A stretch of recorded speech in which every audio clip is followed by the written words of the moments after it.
Yes, tunaelekea kwenye michezo mikubwa kama ambavyo tumeweza kuizungumza hapa, lakini mimi natamani kujua na watu kujua labda uzungumzie tu kwamba bwana wa Tanzania kiwanja kiko tayari kwa ajili ya hiyo michezo mikubwa waje, lakini pia uwanja huu labda unachukua pia mashabiki wangapi kwa wale ambao asiyojua zakasema mbona tiketi zimeondoka sana.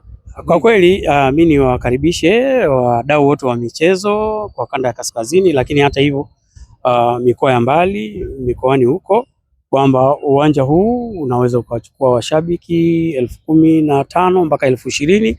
Kwa tunawakaribisha waje waangalie mpira.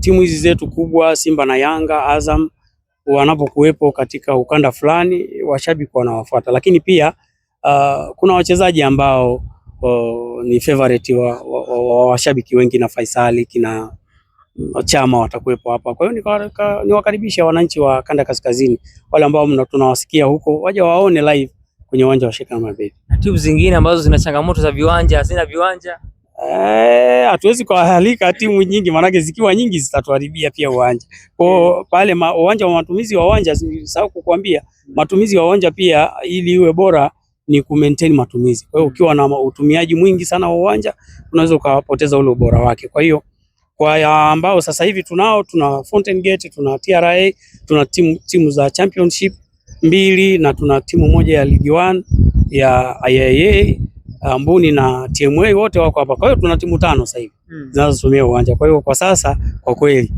tunatosheka na hawa. Kuna ugumu wa kukabiliana nao labda kwenye matumizi ya uwanja? Wala hakuna ugumu kabisa. Kwa hao ambao tunao hatujao kushindwa kuendana nao. Tunaendana nao vizuri sana.